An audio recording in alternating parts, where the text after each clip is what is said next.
तो ये बहुत महत्वपूर्ण है आप लोगों के लिए। इसमें सबसे ज्यादा बच्चा फंसता है कि सर जीएस की स्ट्रेटजी क्या होनी चाहिए। ठीक है, जीएस की स्ट्रेटजी क्या होनी चाहिए, यूट्यूब पर सबसे ज्यादा सर्च किया जाने वाला शब्द ये कि सर यहां पर मार्क्स कैसे बढ़ाएं। तो सर जीएस में हम जो है स्कोर कैसे करें, यहां पर इस बात को बताइए कि जीएस के लिए हमारी स्ट्रेटजी क्या होनी चाहिए।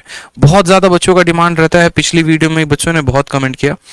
ठीक है, तो इस बारे में हम समझते हैं कि जीएस की स्ट्रेटजी क्या होगी। देखो, आपको जीएस को अपने पेपर के लिए 3 पार्ट्स में तोड़ना है, आप समझेंगे यहाँ पे, और 3 पार्ट से आपके सवाल पूछे जाते हैं। सबसे पहला जो पार्ट होता है ना, वो होता है मेरे भाई यहाँ पर सिलेबस। सिलेबस का मतलब क्या हो गया, सिलेबस का मतलब यहाँ पर आपके सब्जेक्ट हो गए।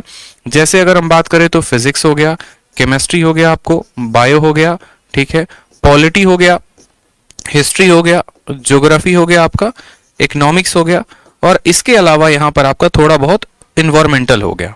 नेक्स्ट बात करते हैं यहां पर, तो ये हो जाता है आपका स्टैटिक का पोर्शन। ये जो स्टैटिक का पोर्शंस होते हैं, जैसे आप कह सकते हैं इसमें कि सर कंट्री एंड कैपिटल है, ठीक है, फिर उसके बाद यहां पर करेंसी जैसे शब्द हो गए, फिर उसके बाद यहां पर जैसे डांस वाले शब्द हो गए, जितने के जितने, फोक डांस, ये डांस, वो डांस। इसके अलावा जितने भी स्टैटिक के पोर्शंस हो गए, प्रथम पुरुष, प्रथम महिला, यहाँ के राष्ट्रपति कौन है, यहाँ के ये कौन है, ये फलाना ठिकाना, जितनी बातें होती हैं। और तीसरा जो होता है वो होता है हमारा करंट अफेयर। ठीक है, ये जो जीके होता है ना, ये हमारा 3 पार्ट्स में ब्रेक होता है करंट अफेयर्स में। जैसे कि मैंने कहा आपको, पहला पार्ट सिलेबस, दूसरा पार्ट स्टैटिक, तीसरा पार्ट करंट अफेयर। और हमें एक ऐसी रणनीति बनानी होगी जिनसे हम तीनों पार्ट को क्रैक कर पाए बड़े अच्छे तरीके से, क्योंकि पेपर में सवाल यहां से भी आते हैं, यहां से भी आते हैं, यहां से भी आते हैं। अगर हम इनके ब्रेकआउट की बात करें तो करंट अफेयर्स में हमारे कितने सवाल होते हैं, करंट अफेयर्स में हमारे 4 से 5 सवाल होते हैं। ठीक है, स्टैटिक से हमारे कितने सवाल होते हैं, तो 4 से 5 सवाल होते हैं। अगर हम इनका वेटेज 10 सवालों का मान ले तो पूरी की पूरी सिलेबस से हमारा 15 सवाल आता है। और हमें जो है एक ऐसी रणनीति बनानी पड़ेगी। देखो भाई, जिन्होंने वीडियो को अभी तक लाइक नहीं किया है वो लाइक कर दें, और जिन्होंने वीडियो को शेयर नहीं किया वो शेयर कर दें। अगर मैं इतनी वैल्यूएबल बात आप लोगों से शेयर कर रहा हूं आप लोगों के स्कोर को बढ़ाने के लिए, तो ये आप लोगों का भी फर्ज बनता है कि आप भी इस वीडियो को ज्यादा से ज्यादा लोगों तक शेयर करो। ठीक है, अगर मैंने यहाँ पर जो है एक जहद उठाई है कि आप लोगों के स्कोर को बढ़ाऊं, मैं आप लोगों की सहायता करूं, मैं आप लोगों को जो है स्ट्रैटेजी ढंग की बताऊं, तो उसी तरीके से आप लोगों का भी ये फर्ज बनता है कि आप वीडियो को ज्यादा से ज्यादा लोगों तक पहुंचाओ। ठीक है, तो ज्यादा से ज्यादा लोगों तक शेयर करो आप। तो ये हमारा एक सिलेबस हो गया, और दूसरा हो गया हमारा ये स्टैटिक का पोर्शन, और तीसरा हो गया हमारा करंट अफेयर का पोर्शन। ठीक है, ये सभी पॉइंट्स पर अगर जो स्टूडेंट काम कर लेगा उसका जीएस में जो स्ट्रैटेजी है, जीएस में जो स्कोर है, वो हमारा 35 प्लस आना शुरू हो जाएगा। और 30 और 35 प्लस एक बहुत ही बढ़िया स्कोर माना जाता है आपके जीएस में। अगर इतना आप स्कोर करते हैं तो आपका बहुत अच्छा रिजल्ट आएगा। लेकिन इस बढ़िया रिजल्ट के लिए हमें क्या करना पड़ेगा, किस तरीके की प्लानिंग करनी पड़ेगी, किस तरीके की जो है हमें ब्रेकआउट रखना पड़ेगा। तो जैसा कि मैंने आपको सबसे पहले बताया, तो यहां पर समझते हैं, सबसे पहले यहां से शुरुआत करते हैं। ठीक है, सबसे पहला पॉइंट आप पकड़िए यहाँ पे सब्जेक्ट में। इस सब्जेक्ट में अगर आपको देखना है ना, तो आप देखना यहाँ फिजिक्स से ज्यादा क्वेश्चन नहीं आते, बायोलॉजी केमिस्ट्री से ज्यादा नहीं आते, सबसे ज्यादा बायो से आते हैं, फिर पॉलिटी से, हिस्ट्री से और ज्योग्राफी से। ये आपके जो है ना, ये 4 सब्जेक्ट जो है ये बहुत इंपॉर्टेंट है इन 7 सब्जेक्ट्स में। इसको जो है आप प्रॉपर तरीके से अगर रिवाइज कर लेते हैं, प्रॉपर तरीके से आप एक एक पॉइंट पढ़ लेते हैं, तो आपको परेशानी नहीं होगी। फिर बच्चा बोलेगा कि सर इसको पढ़े तो कहाँ से पढ़े। ठीक है, क्या कोई किताब को रेफर करें, क्या कोई यूट्यूब चैनल को रेफर करें, कैसे पढ़ें। तो देखो, हमारे चैनल पर ऑलरेडी क्लासेस चल रही है, आप उससे रेफरेंस ले सकते हैं। इसके अलावा जो है अगर आप किसी बुक से पढ़ना चाहते हैं तो आप किसी बुक से पढ़ सकते हैं, लेकिन बुक में जो सबसे बेस्ट होगा मेरे हिसाब से वो रहेगा लूसेंट। अगर आप लूसेंट पढ़ते हैं, ठीक है, या हिंदी वाले स्टूडेंट अगर आप घटना चक्र पढ़ते हैं, तो आप वहां से भी सवालों को बढ़िया तरीके से कंसेप्ट को समझ सकते हैं। कभी भी जीएस को पढ़ने की जो स्ट्रैटेजी होती है वो इस तरीके से होती है कि पहले आप सब्जेक्टिव को पढ़िए और फिर उसके बाद आप उसके ऑब्जेक्टिव को लगाइए। जैसे मानिए कि सबसे पहले आपने दिल्ली सल्तनत पढ़ा, तो आप दिल्ली सल्तनत को पढ़ लीजिए, और उसके बाद दिल्ली सल्तनत पर आधारित जितने भी प्रश्न आपके लूसेंट के ऑब्जेक्टिव में हैं, पहले आप उसको लगाइए।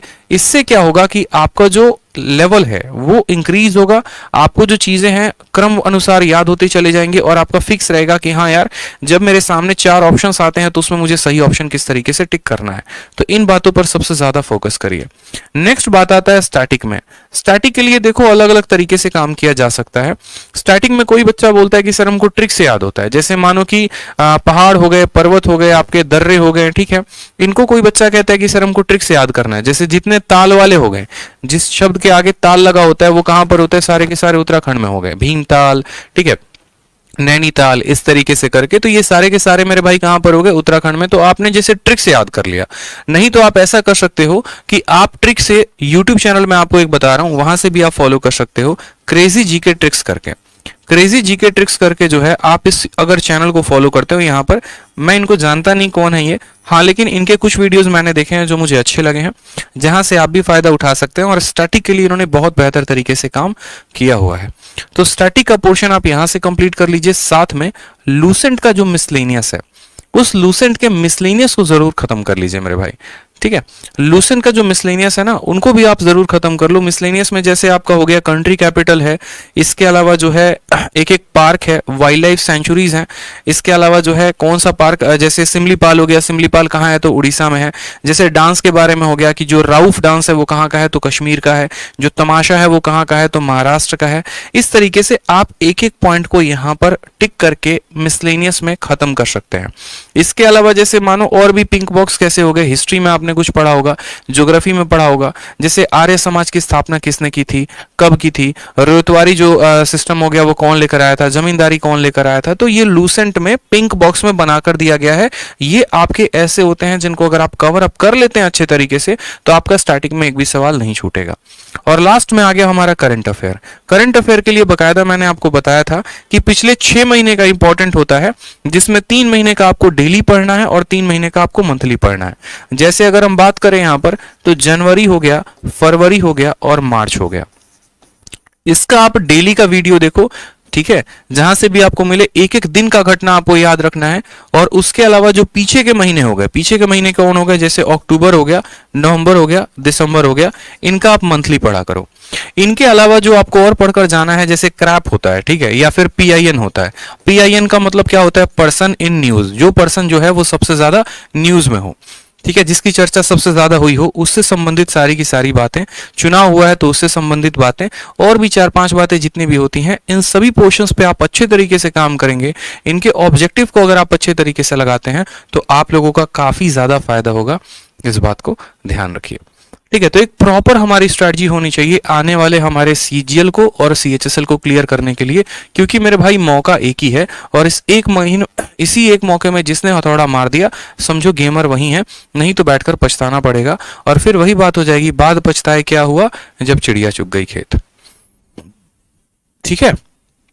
तो ध्यान रखिए, इस तरीके से आप पूरा बढ़िया से एक स्ट्रेटजी बनाइए, और साथ में जरूर बताइए मुझे कि आप लोगों को जो है और किन किन चीजों में मेरी आवश्यकता पड़ेगी, कैसे आप और मेरी हेल्प चाहते हैं, ठीक है।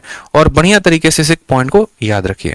धीरे धीरे हम आपको और स्ट्रेटजी बताते रहेंगे। और यहाँ पर जो सब्जेक्ट वाले पोर्शन है ना, इनमें हमेशा काम करना, एक तरफ सब्जेक्टिव पढ़ते जाना, दूसरी तरफ ऑब्जेक्टिव लगाते जाना। ऐसा नहीं करोगे तो एक तरफ पढ़ोगे, दूसरी तरफ भूलोगे, और ये बड़ा खत्म कहानी हो जाएगा।